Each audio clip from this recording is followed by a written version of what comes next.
दोस्तों, आप सब पूतना के बारे में तो जानते ही होंगे कि पूतना एक दानव थी जिसका वध कृष्णा जी ने किया था।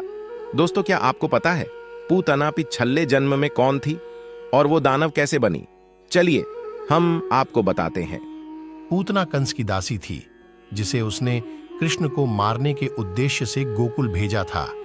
इसके संबंध में कई प्रकार के विवरण मिलते हैं।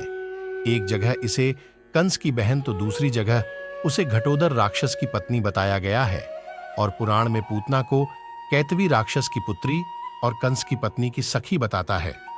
एक अन्य पुराण के अनुसार पूतना पूर्व जन्म में राजा बलि की पुत्री थी और इसका नाम रत्नमाला था। बलि के यहाँ यज्ञ के समय वामन को देखकर इसकी इच्छा हुई कि वामन मेरा पुत्र हो और मैं उसे स्तनपान कराऊं। उसकी यही इच्छा कृष्ण अवतार में पूरी हुई। एक अन्य कथा के अनुसार यह कालभीरु आर्षि की कन्या थी जिसका नाम चारुमती था। पिता ने इसका विवाह काक्षीवन आर्षि के साथ कर दिया। एक बार जब काक्षीवन तीर्थ यात्रा पर गए थे तो चारुमती का एक शूद्र से संबंध हो गया। लौटने पर जब आर्षि को इसका पता चला तो उन्होंने अपनी पत्नी को राक्षसी बन जाने का शाप दे दिया। उसके बहुत विनय करने पर राशि ने कृष्ण द्वारा उसे मुक्ति मिलने का आश्वासन दिया।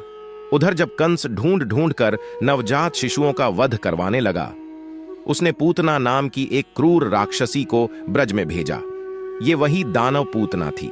कंस के भेजने पर पूतना सुंदर युवती का रूप धारण करके नंद के घर में घुसी और विष लगे अपने स्तनों से कृष्ण को दूध पिलाने लगी।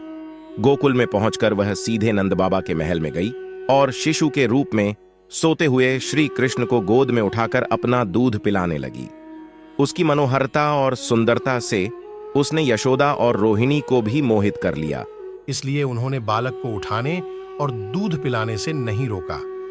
पूतना के स्तनों में हलाहल विष लगा हुआ था। अंतर्यामी श्री कृष्ण सब जान गए और वे क्रोध करके अपने दोनों हाथों से उसका कूच थामकर उसके प्राण सहित दुग्धपान करने लगे। उनके दुग्धपान से पूतना के मर्म स्थलों में अति पीड़ा होने लगी और उसके प्राण निकलने लगे। वह चीख चीख कर कहने लगी, अरे छोड़ दे, बस कर।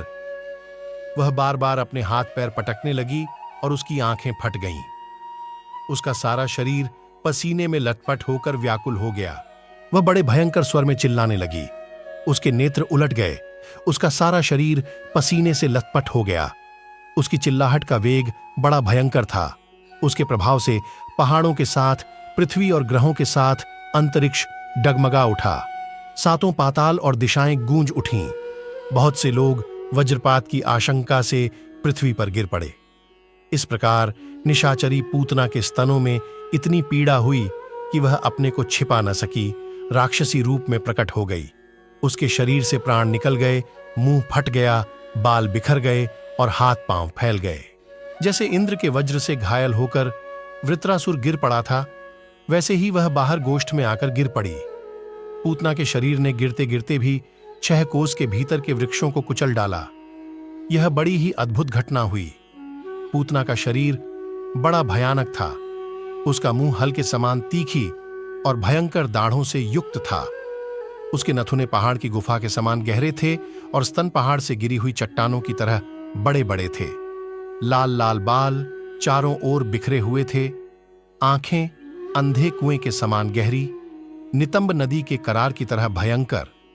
भुजाएं, जांघें और पैर नदी के पुल के समान तथा पेट सूखे हुए सरोवर की भांति जान पड़ता था।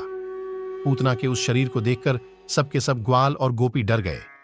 उसकी भयंकर चिल्लाहट सुनकर उनके हृदय, कान और सर तो पहले ही फट से रहे थे। जब गोपियों ने देखा कि बालक श्री कृष्ण उसकी छाती पर निर्भय होकर खेल रहे हैं, तब वे बड़ी घबराहट और उतावली के साथ झटपट वहां पहुंच गईं तथा श्री कृष्ण को उठा लिया और इसी तरह पूतना दानव का अंत हो गया। तो दोस्तों, आपको ये कहानी कैसे लगी? कमेंट में जय श्री कृष्णा लिखना ना भूले और चैनल को सब्सक्राइब जरूर करें। जय श्री कृष्णा।